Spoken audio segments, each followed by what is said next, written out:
স্ত্রী। আসসালামু আলাইকুম। আজকে প্রায় ২ যুগ পর বিবিসি বাংলার সাথে সাক্ষাৎকারে তারেক রহমান তার যে সাক্ষাৎকার দিয়েছেন বা তার যে বক্তব্য দিয়েছেন, তা আমার কাছে ভালো লেগেছে। বিশেষ করে সাংবাদিকদের প্রশ্নের উত্তরে ৪ টা পয়েন্টে উনি খুব ভালো উত্তর দিয়েছেন বলে আমি মনে করি। প্রথমত মাস্টারমাইন্ড প্রসঙ্গে জুলাই, আগস্ট আ গণ অভ্যুত্থানের মাস্টারমাইন্ড প্রসঙ্গে তাকে প্রশ্ন করা হলে উনি বলেছেন আসলে এই আন্দোলনের কোনো মাস্টারমাইন্ড নাই। উনি নিজেও মাস্টারমাইন্ড না। জনগণই এই আন্দোলনের মাস্টারমাইন্ড। এই জিনিসটা উনি বক্তব্যে ক্লিয়ার করে দিয়ে বিএনপি তথা সারা বাংলাদেশের মানুষকে ক্লিয়ার করে দিয়েছেন যে কারা এই আন্দোলনের মাস্টারমাইন্ড। একক কোনো ব্যক্তিত্ব নাই, একক কোনো নেতৃত্ব এই আন্দোলনে ছিল না। জিনিসটা আশা করি সারা বাংলাদেশের মানুষের ভালো লাগবে। দ্বিতীয়ত আওয়ামী লীগ নিষিদ্ধের প্রশ্নে উনি বলেছেন, যারা এত মানুষকে গুম খুন করেছে, দেশের লক্ষ লক্ষ কোটি টাকা পাচার করেছে, প্লাস ২,০০০ বাচ্চাকে পুলিশের মাধ্যমে হত্যা করেছে, পাশাপাশি ৩০,০০০ লোক পঙ্গু হয়েছে। তারা কিভাবে রাজনীতি করবে তার দায়িত্ব, তার বিচার উনি জনগণের হাতে ছেড়ে দিয়েছেন। নিজে এই ব্যাপারে কোনো মন্তব্য করেননি।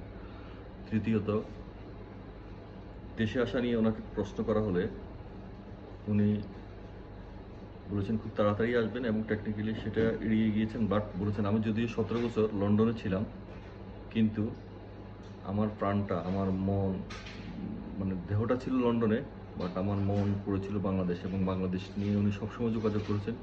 কিন্তু মিডিয়া বাধ্যবাধকতার কারণে ওনার বক্তব্যগুলো মিডিয়া প্রচার করতো না। ফেসবুক, ইউটিউবে উনি চেষ্টা করেছেন বাংলাদেশের মানুষের সাথে যোগাযোগ করার জন্য, নেতা-নেত্রী প্লাস অন্য সবার সাথে ঠিকই যোগাযোগ করেছেন। ইভেন প্রেস ক্লাবে ওনার একটা বক্তব্য প্রচার হয়েছিল। তার পরের দিন থেকে প্রেস ক্লাবেও আইন করা হয় যে তারেক রহমানের কোনো বক্তব্য যাতে বাংলাদেশে প্রচার করা না হয়। ডাকসু নির্বাচন নিয়ে ওনাকে কোশ্চেন করার পরে উনি খুব সুন্দর উত্তর দিয়েছেন যে গণতন্ত্র উত্তরণ ডাকসু নির্বাচন, যদিও ওনার দলের প্রার্থীরা হেরে গিয়েছেন, তাও উনি গণতন্ত্রের প্রশ্নে এবং গণতন্ত্র উত্তরণে ডাকসু নির্বাচন একটা শুভ সূচনা হয়েছে, এটা বলে উনি সবার কাছে আমি বলি গ্রহণযোগ্য উত্তর দিয়েছেন। প্রধানমন্ত্রী হওয়া প্রসঙ্গে উনি সবচেয়ে ভালো উত্তর দিয়েছেন বলে আমি মনে করি। উনি বলেছেন দেশের মানুষ এবং দল যদি চায় তাহলে তিনি প্রধানমন্ত্রী হবেন। উনি নিজের ডিসিশন নেবেন না। তবে ভোটে দাঁড়ানোর ব্যাপারে একমাত্র ওনার ডিসিশন আছে, উনি ভোট করবেন।